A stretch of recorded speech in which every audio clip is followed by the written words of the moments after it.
I'd like to invite you all to open your Bible to Daniel. Book of Daniel sa Old Testament po. No? Daniel chapter 5. Daniel chapter 5 verse 12. Once you've seen it, please stand and we will read it together. Daniel chapter 5 verse 12. Ayan, sa screen na siya, no? So, tayo po tayong lahat. Basahin po natin na sabay-sabay. Are you there? O, buti pa yung aso, nagsimba, oh. Okay. Sabay-sabay po natin basahin. Ready? Go. For as much as an excellent spirit and knowledge and understanding, interpreting of dreams and showing of dark sentences, and solving doubts were found in the same Daniel, whom the king named Belteshazzar. Now let Daniel be called, and he will show the interpretation. Tayo po'y manalangin. Our dear God, we thank you, Lord, for your word. We thank you for the life that we have. And it is our desire to worship you and to learn from your word this morning. In Jesus' name we pray. Maupo na po tayo lahat. The title of our message today is An Excellent Spirit, or I should say, manifestations of an excellent spirit. Sino po sa atin ang gusto na magkaroon ng excellent spirit? Ano bang ibig sabihin ng excellent spirit? Pag-aaralan po natin ngayon ang buhay ni Daniel. No? Obviously, in the book of Daniel, we're going to study the life of Daniel. Nung ako po ay nagsimula magtrabaho noong 2008, nagsimula ako magtrabaho noong 2008, pumasok ako ng isang call center. Si Daniel po ay naging inspiration ko.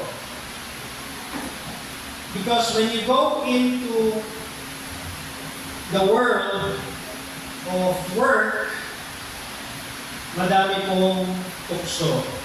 Madaming, it's a different world. When we go out into the world, from a Christian perspective, galing ako sa Bible school, Bible college, surrounded ako ng mga Kristiyano, and then, suddenly, papasok ka sa mundo ng call center. Alam naman natin ano meron sa call center. Meron siya, siyempre, nag-unwind, diba? May umiinom, may nagsisigarilyo, at minsan yung salita, may kasama pagmumuha. No? But, I inspired myself. Sabi ko, I want to become like Daniel. And Daniel was my example. Yung verse, sa Bible, in verse 8 of chapter 1, sabi doon, but Daniel purposed in his heart. No? Daniel purposed in his heart. Alam niyo po, si Daniel ay isa po youth. Alam niyo po ba yun? Si Daniel was a young person.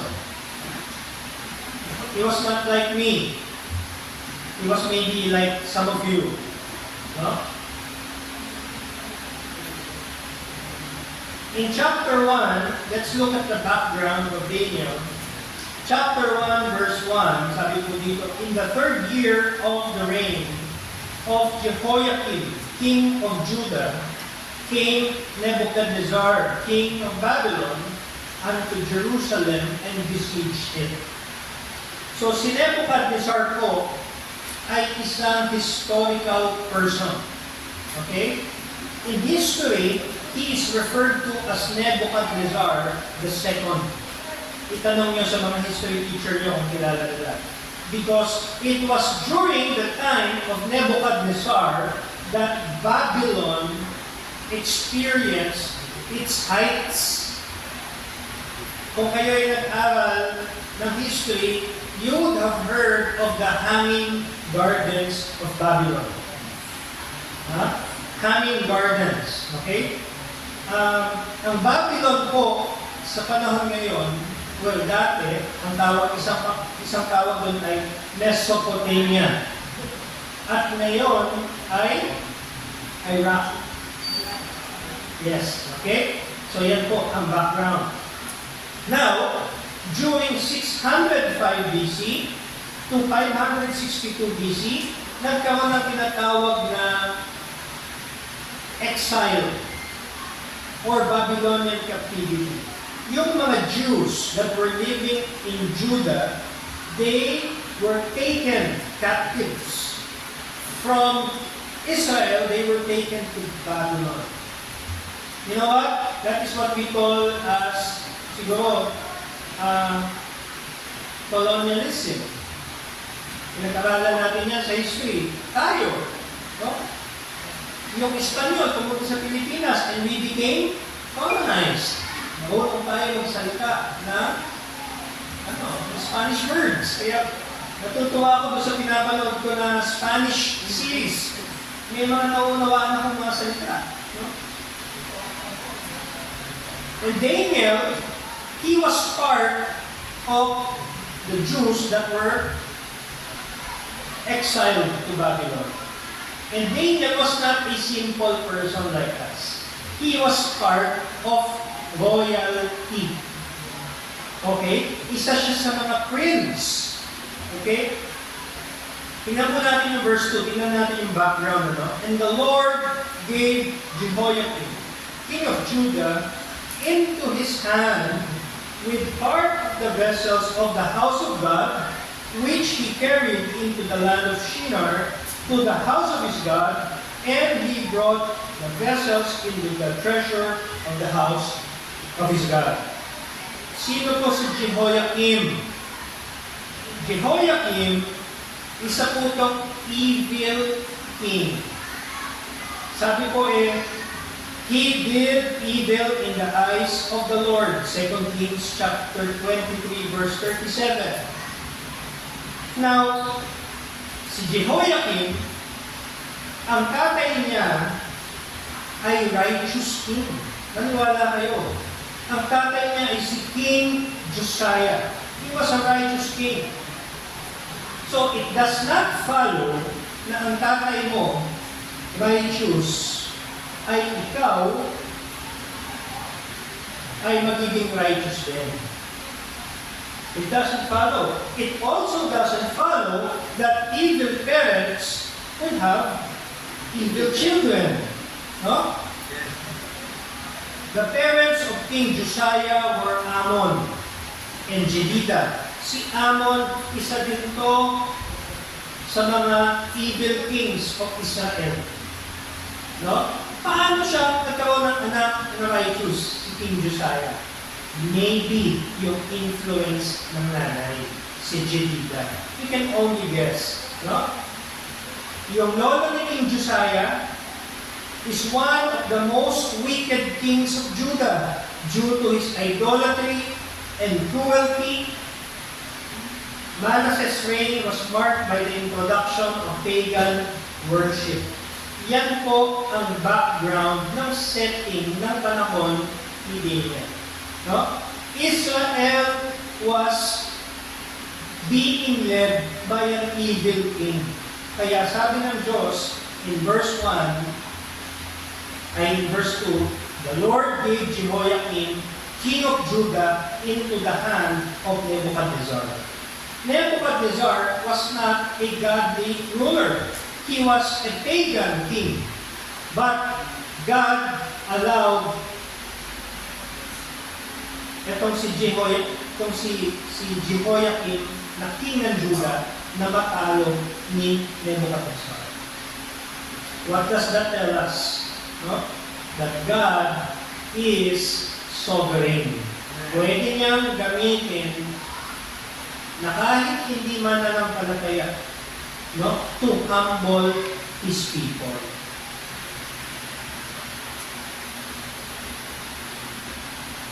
In verse 3, and the king spake unto Ashpenaz, the master of his eunuchs, that he should bring certain of the children of Israel and of the king's seed. Take note po yung salita, king's seed. Ang ibig sabihin po niyan, royalty.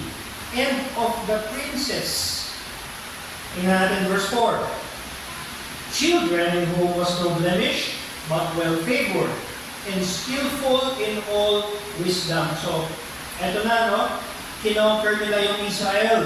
Naghahanap sila na ngayon ng mga magagaling. Kukuha muna tayo sa royalty kasi dito yung mga aral. No? Skillful in wisdom and cunning in knowledge and understanding science and such as had ability in them to stand in the king's palace. Sino ang inuna? Gusto nila yung mga magagaling. In verse 5, and the king appointed them a daily provision of the king's meat. Okay? So, ito mga prinsipe, itong mga royalty, alika, pasok kayo, sabi, no? May naghandang pagkain. Sabi ng eunuch, no? Ito ang kakainin nyo. Masarap yan. Magpakataba kayo. Kainin nyo yan ng ayos. Because when the Chaldeans or the Babylonians conquered the Jews, pinalitan po nila lahat. Yung pinakain, yung mga pangalan nila, no? Even yung kanilang mga Diyos.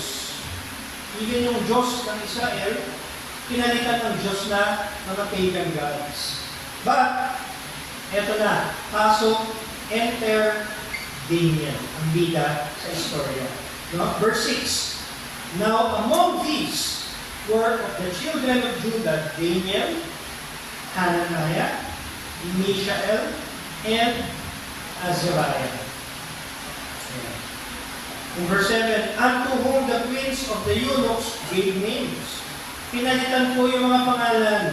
Si Daniel, ginawang Belteshazzar. Si Hananiah, of Shadrach, and to Mishael, Meshach, and to Azariah, Abednego. Nagpapalitan yung kanilang mga pangalan. No? Ito na, verse 8. Ito yung isa sa mga favorite verse ko. No? But Daniel, he decided in his heart, he purposed in his heart that he would not defile himself with a portion of the king's meat, nor with the wine which he drank. Therefore he requested of the prince of the eunuchs that he might not defile himself. Siguro, kung ikaw yan, nakita mo yung lechon, no? Inuna mo na yung balat. At nauna ka na doon. No?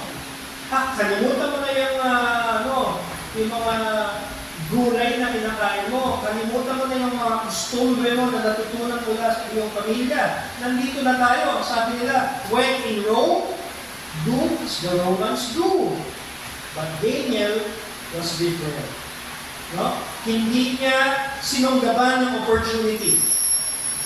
Siguro kayo, pag binigyan kayo ng opportunity ngayon, no? Binigyan kayo ng magandang trabaho, nag-linggo, hindi ko na kayo makikita dito sa church. No? Hindi na. No? Binigyan na kayo ng double pay o triple pay. Sige, pastor, ano muna, nung ako sa church, pamito atin na lang ako ng prayer meeting. No? Daniel was presented with a very lucrative, alam niyo yung lucrative, very attractive offer that most people cannot refuse. But you know what? In the beginning pa lang, nag-decide na si Daniel na hindi siya magpapasilaw sa mga ganong bagay.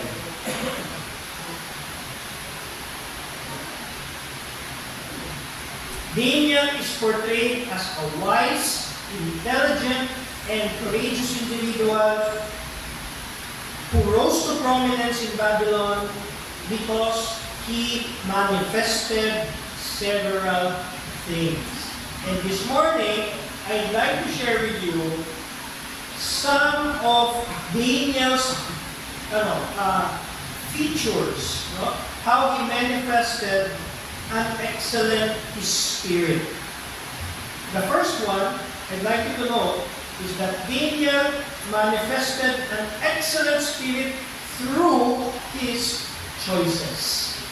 Amen? Amen.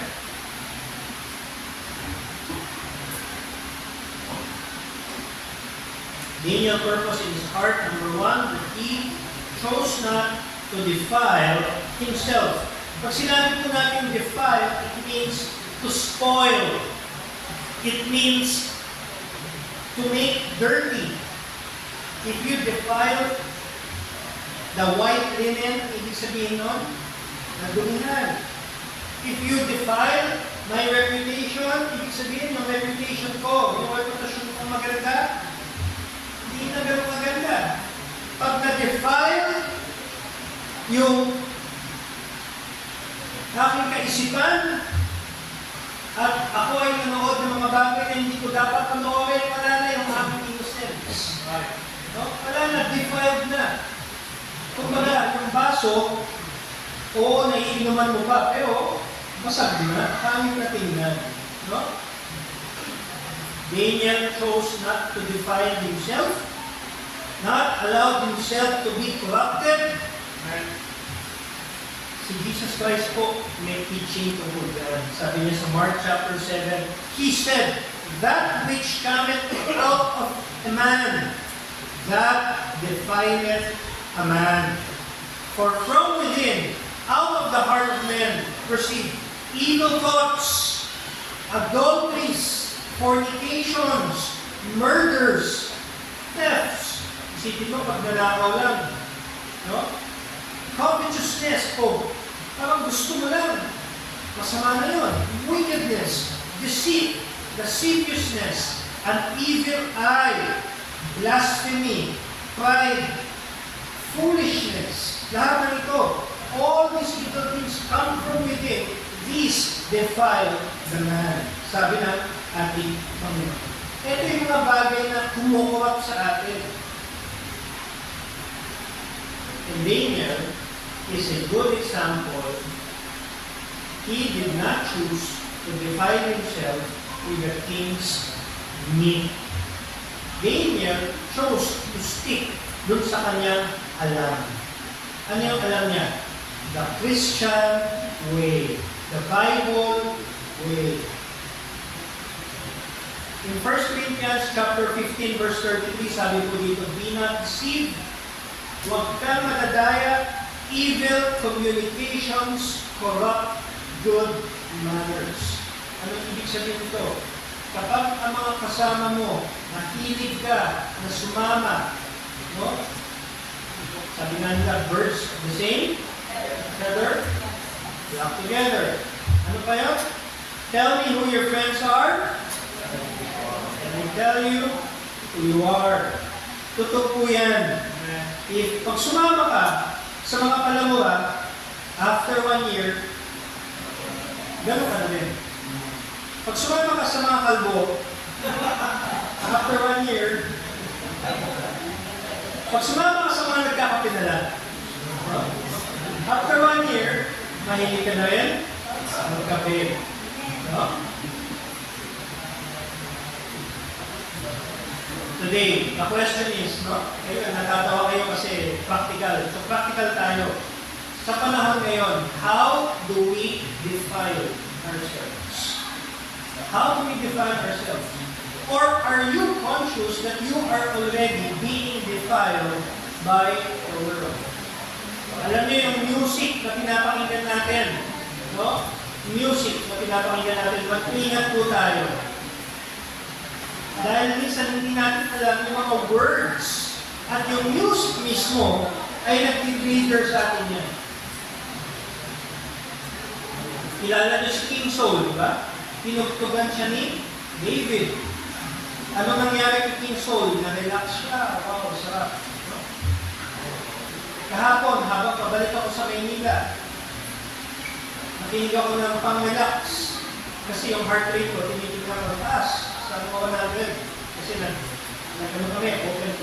nag-beach kami sa office. Open water swim kami. So, mataas pa yung heart rate ko. Sabi ko, makikinig ako ng relaxing music. Bumaba yung aking heart rate. Because music affects us. No? Kaya, bantayan po natin kung ano yung mag-influence sa atin. Bantayan din po natin yung ating pinapanood. Amen? Na-share ko sa inyo dati, nanood ako, Walking Dead. No? Ilang season yun, yung mga zombie. No? Ilang season ng violence, ilang season ng Alam mo, parang ako nahawa eh. No? Parang nagiging ko yung jittery, naging irritable. No? Sasabihin nyo, talabas lang yan. Okay. Kaya, dapat, bantayan natin kung ano yung panonood natin. Okay? Kahapon, habang pabalik sa bus, natutuwa ako kasi yung conductor, naglagay siya ng movie doon. 90 minutes. Ewan ko namin yun. 90 minutes to 11 yata. No? So, hindi ko pa yun napapanood, pero sabi ko, tinitingnan ko, maganda siya, maganda siya. So, plano kong panoorin. There are many things, no, that we defile ourselves today. Isa sa mga favorite kong banggitin, yung cellphone natin. No? Minsan, wala na tayong control. Pinapakita na lang sa atin, nandiyan na. So let us stay in control. Si Daniel, not only did he choose not to defile himself, but he also chose the right friends. Ikaw ba? Are you choosing the right friends? His friends have the same conviction. In verse 12 of chapter 3, sabi po dito, there are certain Jews whom thou hast set over the affairs of the province. Shadrach, Meshach, and Abednego, these men, O king, have not regarded thee. They serve not thy gods, nor worship the golden image which thou hast set up. Kasi anong nangyari po? Yung king, nag-set up ng golden image. At dapat lahat ng dadaan doon ay magbabow down. No? Dumaan yung tatlong magkakaibigan, mga kaibigan ni Daniel. Shadrach, si Meshach, at si Abednego. Hindi sila nag-bow down. You know what? Sabi ng batas, itapon yan doon sa fiery furnace. And when we obey, we know God delivers. Hindi po sila nasunog. Hindi sila nasunog. Hindi din sila nag-amoy sunog. Hindi sila nag-amoy uling. No? Hindi sila nag-amoy apoy or amoy usok because they have stood on their convictions. Minsan tayo, pag nagigipit na tayo, give in na tayo. Amen? No? Alam mo, inalok ang minom. No. Masarap yung pulutan. Kaya isa lang ha. Kristiyano ka. Ako, tinitingnan ko kahapon yung aming MD No? Pag nag-lecture, alam ko, leadership na ginagamit niya si John Maxwell.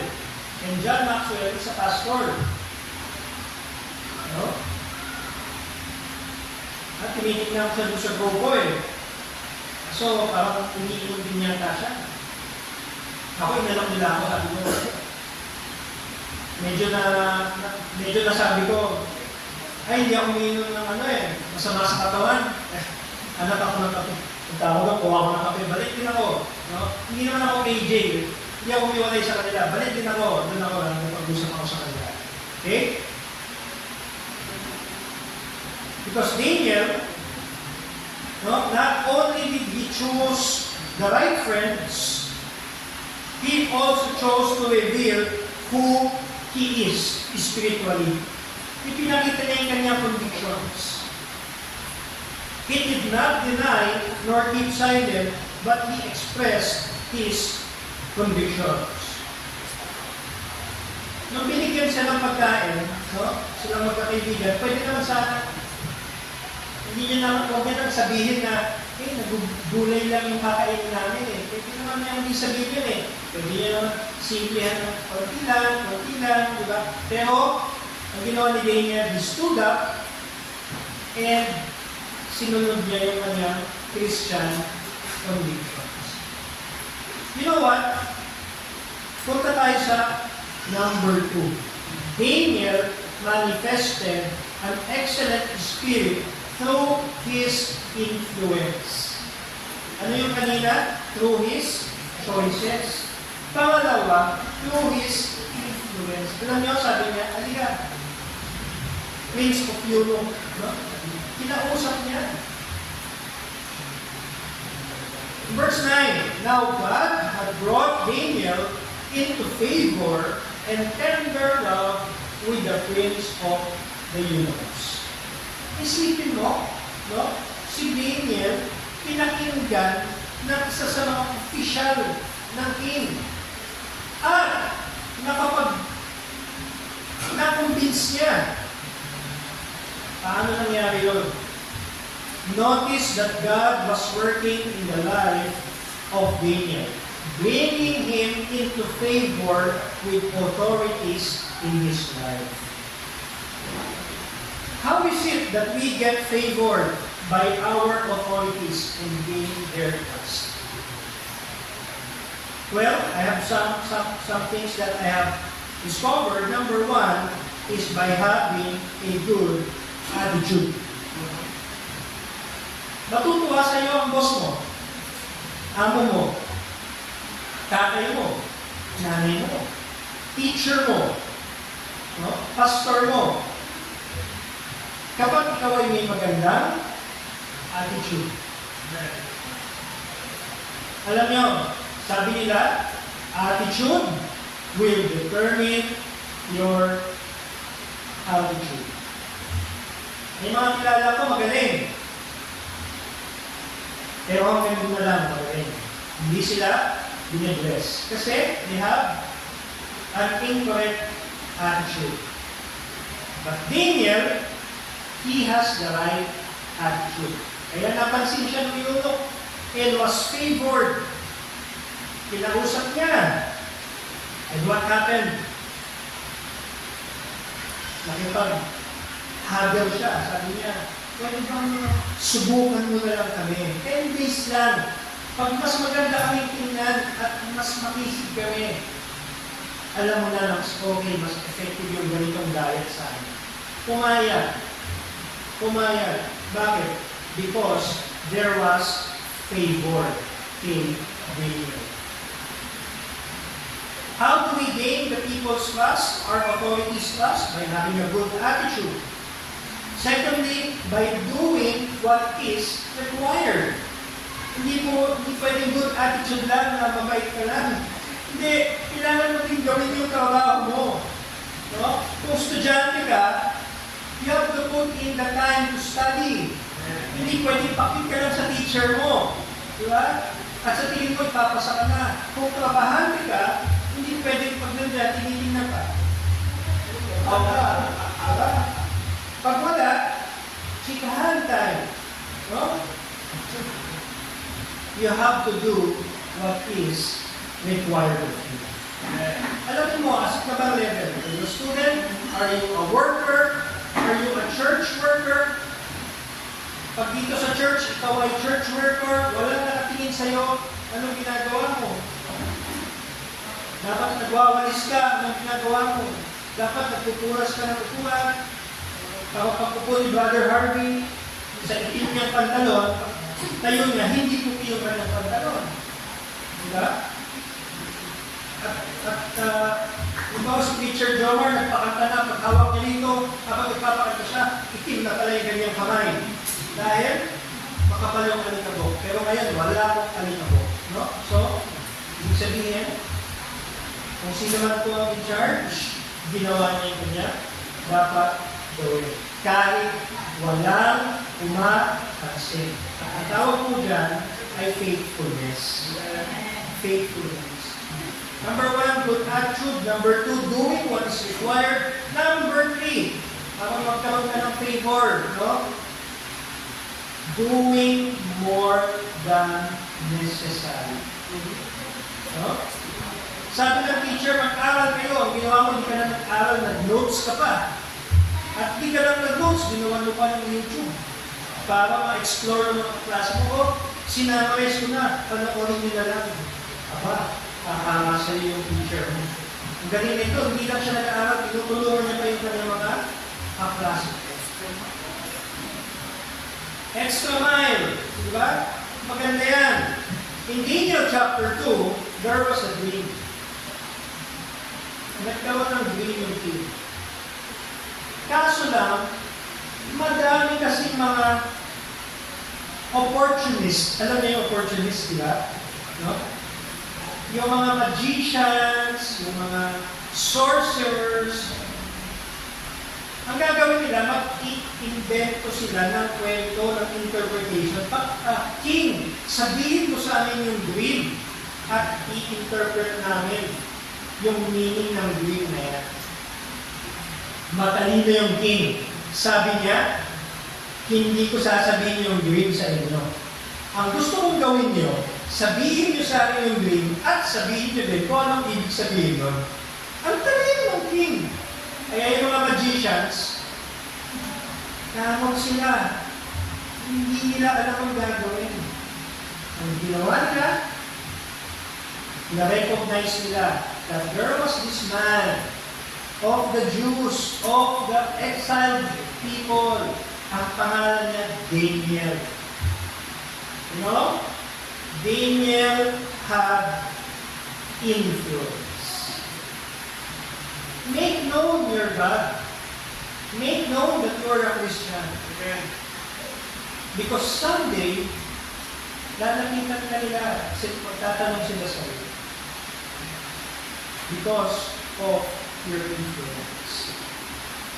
In verse 12 to 15, we will see that Daniel went out of his way to rescue these men. Kasi nakahalata yung king. No? Nakahalata yung king. Sabi niya, papatayin ko kayong lahat, mga opportunista kayong lahat ng wise men, papatayin ko kayong lahat. Sabi ni Daniel, King, huwag kang padalos-dalos. Do not be hasty. Give me a few days, and I will tell you both the dream and the interpretation of that dream. Alam mo, si Daniel was an example, hindi din siya padalos-dalos. Hindi siya basta nangako na, oh, sige, ngayon, sasabihin ko na sa'yo. No, hindi po. What Daniel did is, he prayed to God. He prayed to the God of heaven to reveal the secret. Ano ba yung dream?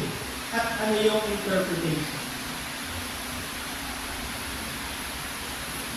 You know, pag pinag-usapan natin yung influence, may kilala akong isang pastor na very influential. Narinig nyo na ba yung pangalang Billy Graham? Billy Graham. Sila yung may-ari ng Graham Brothers. Nilo ko. Shadow and seryoso.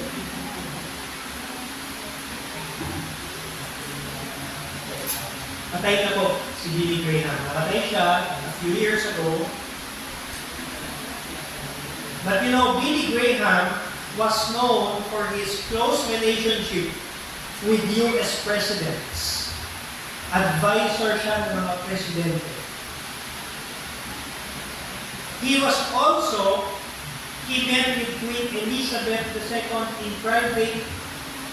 Even Pope John Paul, Nelson Mandela. Bakit po? Because Billy Graham's influence on world leaders stemmed from his integrity, his humility, and unwavering commitment to his faith.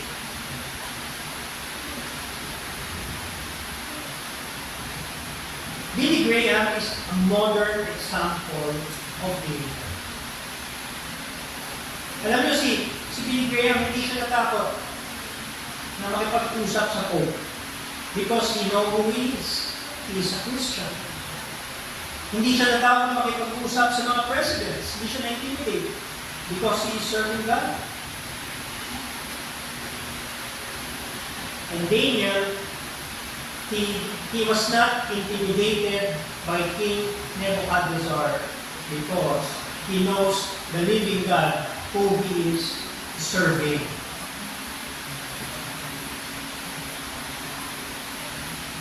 Not only did Daniel make the right choice, and also demonstrated his influence, si Daniel din po manifested an excellent spirit through his knowledge and his skills. In verse 17 of chapter 1, sabi ko dito, as for these 4 children, God gave them knowledge and skill in all learning, in wisdom, and Daniel had understanding in all visions and dreams. Kaya pagdating sa chapter 2, makikita natin na si Daniel, he was not relying on himself. He was relying on God. Tayo, mga kapatid, are you content with your current knowledge of God? Baka kilala mo pa na Diyos ay yung Kristo na patay. No? Na kailangan mong punasan. At yung panyo na pinunas mo dun sa Kristo patay, ay may epekto sa iyo na ikaw ay gagawin. Okay? Kailangan po natin i-elevate yung ating knowledge of God, which is coming from the Word of God. Wala pong ganon, no? Na papahiran mo, gaganin ka na, wala po yan. Tradition lang po yan, no? Naniwala po yan. We have to base our understanding of God from the Word of God. Kaya natin tanong ko, no?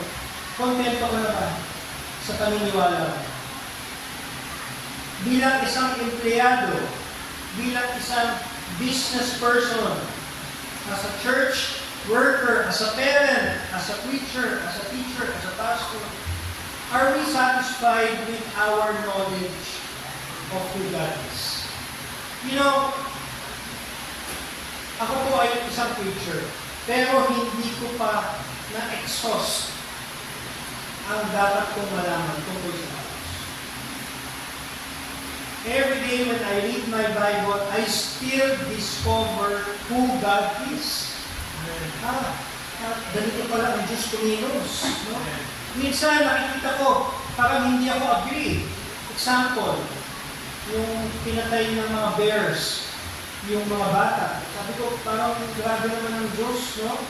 Pinatay yung mga bata kasi tinawag ng kalbo si Elisha. Kaya kayo mag-ingat kayo, ha? Mag-ingat kayo. No? Pagka may nakita kayo medyo manipis ako, sasabihin mo, tingin mo na kayo kung may bear. Mabigla na yung ano.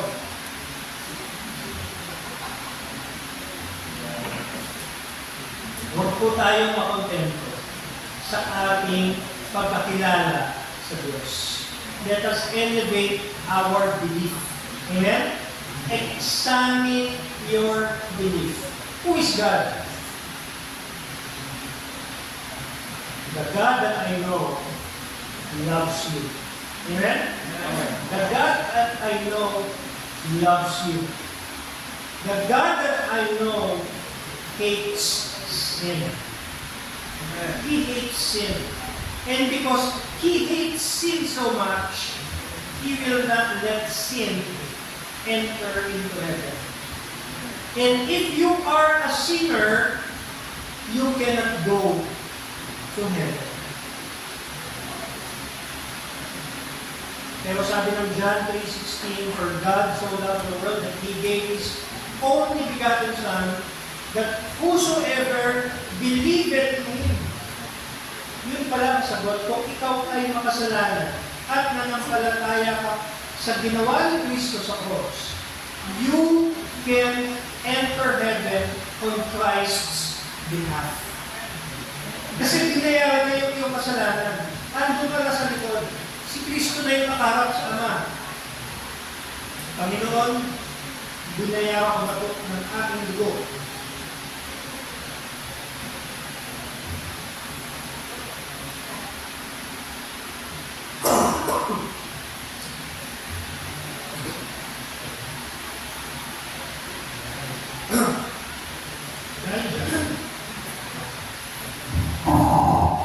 Dahil bayad na, hindi mo na kailangan bayaran. No? Binayaran na ni Jesus Christ yung kasalanan mo.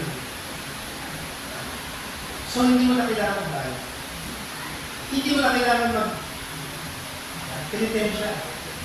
Hindi mo na kailangan magpanata. Panginoon, papahirapan ko sarili ko. Maglalakad ako dito. Nang naka-barefoot. O minsan nakaluhod pa. No? Hindi po yan ang hinahanap ng Diyos. Ang hinahanap lang po ng Diyos ay surrender. No? Surrender. Acknowledge that you are a sinner and ask for God's mercy to save you. Ngayong umaga, gusto mo ba magkaroon ng excellent spirit? Amen. You have to start, if you want to have an excellent spirit, like Daniel, you have to start making the right choices.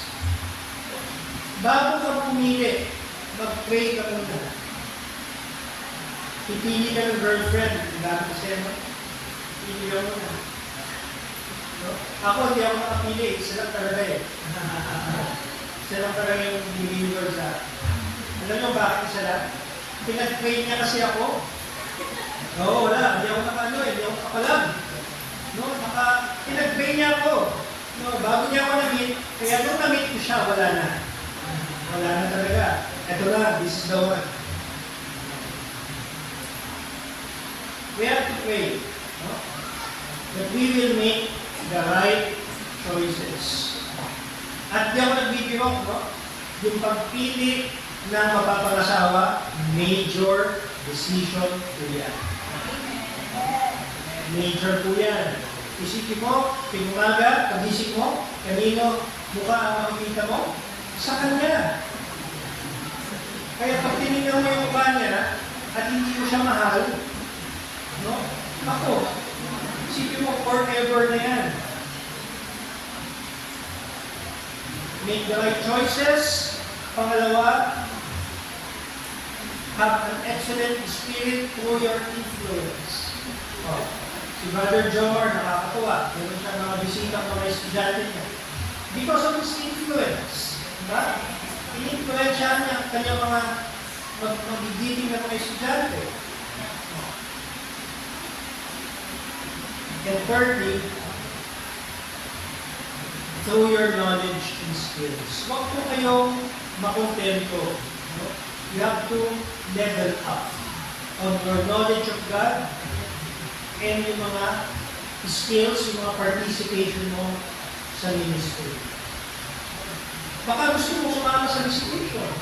Gusto mo sumama sa soul winning. Gusto mo magbigay ng pamasahe. Gusto mo magpagamit ng sasakyan mo. No? Diba? Nabanggit kanina sa Sunday School, madami po tayong ministry sa church. Pero, iilan lang po ang nagpa-participate. No? I hope that we will know God more and that we will be like Daniel so that we will have an excellent spirit. Tayo po yung tumayo lahat at tayo po ay mananahan. Aming Diyos, kami po ay ipapasalamat sa iyo at pasalamat kami sa iyong salita. Ibigay mo. Because it is in your word that we find the truth, the gospel, how we can be saved, and how we can have an excellent spirit. Gaya ni Daniel. Just like Daniel who made a stand to express his convictions bilang isang righteous person. We pray na kami din, Panginoon, when the time comes, we will have a reaction just like Daniel. And that we pray also that we will be able to influence yung aming mga kasama sa opisina, kasama sa school, at sa mga nasasakupan, so that we will influence them for good. Dalangin, Panginoon, na ito po ang mangusap sa puso ng bawat isa, sa desire ng bawat isa, sa ministry. There are people, Panginoon, mga anak mo na gusto ka bang makilala. At may mga tao na mas gusto kang mag-develop sa kanilang paglilingkod.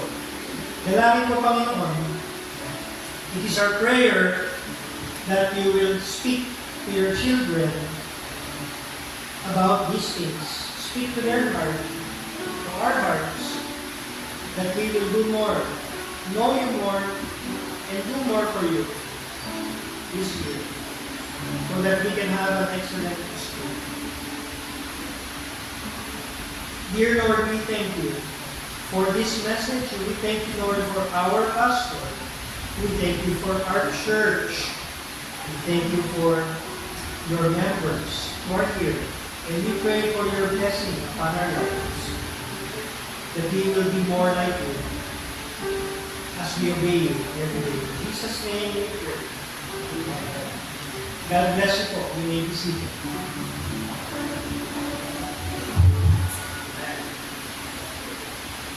Sir Rob, very blessed this morning.